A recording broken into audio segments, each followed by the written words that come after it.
Patton was summoned to Washington on July 30, 1942, after President Franklin Roosevelt decided to launch a joint military operation with Britain. This would become the first large-scale Anglo-American campaign of the war, and Patton was expected to play a major role. American and British planners had already agreed that an eventual invasion of German-occupied Europe across the English Channel would take place. Throughout 1942, troops and equipment were being sent to Britain in preparation. General Dwight Eisenhower commanded the European Theater of Operations, while General Mark Clark commanded Second Corps. However, it soon became clear that a cross-channel invasion was impossible in the near future because the Allies lacked sufficient resources. The invasion was postponed, though preparations continued. Churchill and Roosevelt still wanted to launch an offensive in 1942, partly to relieve pressure on the Soviet Union. Germany's invasion of the USSR had placed enormous strain on the Red Army, and another year of German advances could have caused Soviet collapse. Any diversion created by the Western Allies would help keep the Soviets in the war. Roosevelt eventually accepted Churchill's proposal to invade French North Africa.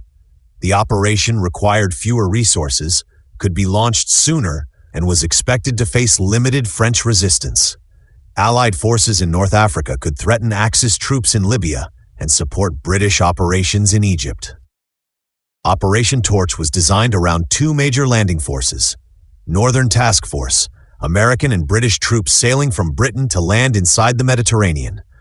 Western Task Force, entirely American forces crossing the Atlantic to land on Morocco's Atlantic coast under Patton's command. There were no German or Italian troops stationed in Morocco, Algeria, or Tunisia. Under the terms of the 1940 armistice, French forces were responsible for defending these territories. Relations between Britain and Vichy France had deteriorated after Dunkirk, France's surrender, and Britain's attack on the French fleet. As a result, French forces in North Africa would likely resist British troops. The Allies hoped, however, that France's traditional friendship with America would make French resistance less likely if the invasion appeared predominantly American. Eisenhower became supreme commander of all Allied forces involved in the operation, including ground, naval, and air forces. He assembled a joint British-American planning staff known as Allied Force Headquarters, AFHQ.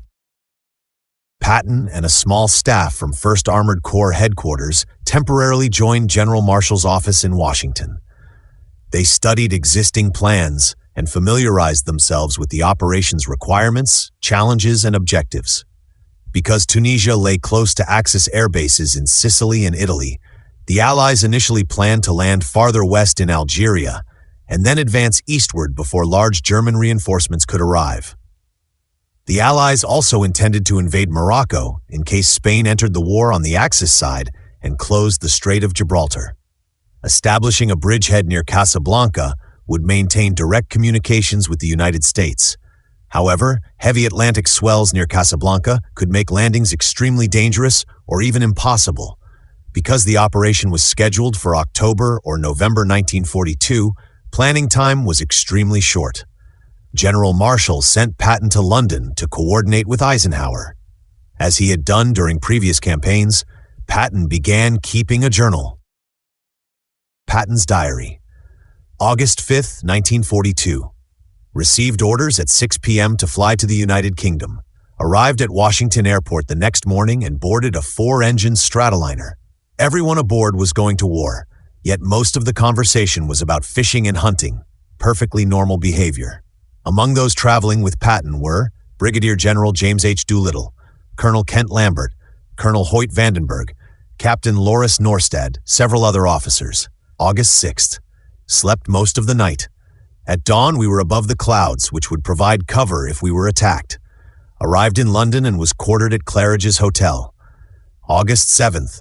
Reported to Eisenhower, Ike. Spent the morning working on plans and speaking with many people. London seemed only half alive with few civilians or soldiers visible. Patton remarked rather uncharitably that many of the women were unattractive and poorly dressed. August 8th. Held 4 hours of discussions. Patton argued that the Northern Task Force was being favored at the expense of his Western Task Force and managed to secure some changes. Nobody likes the plan, but we'll do it.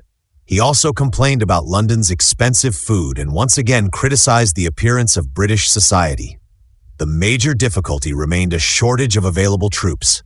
If French resistance proved significant, the chances of a successful landing were slim. August 9th. Patton spent the day discussing the operation. He and Eisenhower talked until 1 a.m. Patton wrote, "The operation is bad and mostly political. However, we have been ordered to do it and intend to succeed or die trying. If the worst happens, it may be impossible, but with a little luck it can be done, though at a high price." August 10th. Patton grew frustrated during meetings with the U.S. Navy. They certainly are not on their toes. He also observed, "Most of the American officers here are pro-British, even Ike. I am not pro-British." Letter to Beatrice Patton. August 11th, 1942.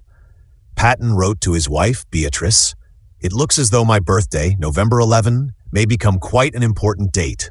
He described wartime London. Bomb damage had largely been cleared away. Private K. Summersby often drove him around London. Women served on anti-aircraft gun crews and barrage balloon units. The city felt lifeless due to blackout regulations. Cars were rare except for military vehicles and a few taxis. He joked, "If there ever were any pretty women in England, they must have died."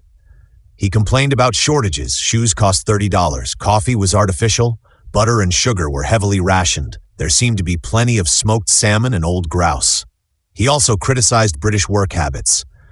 They take long weekends and don't get to the office until 10. Patton noted that he was being treated as a prospective hero and observed that British officers were weary of promoting younger men over experienced generals. Disagreements over the invasion. When naval planners declared that resources did not exist for a second landing, they proposed proceeding with only the Northern Task Force. Patton wrote, "This is fortunate for me personally because it may prolong my life, but it is bad for the country and very dangerous." He also expressed doubts about Eisenhower. "Ike is not as mentally rugged as I thought. He vacillates and is not a realist." The planners eventually rejected a single landing and continued debating multiple alternatives. To maintain the appearance that Torch was largely an American operation, Eisenhower appointed Mark Clark as his deputy and successor if he became incapacitated. Patton privately disliked this decision. Clark was younger, had graduated from West Point 8 years after Patton, and had risen through the ranks with remarkable speed. Patton respected his ability but envied his close relationship with Eisenhower. He feared that if something happened to Eisenhower, Clark would become his superior. Finally, after reviewing intelligence and risks, most planners believed the odds against success were high. Patton disagreed. "I said it was 52 to 48 against us, but I favored going ahead."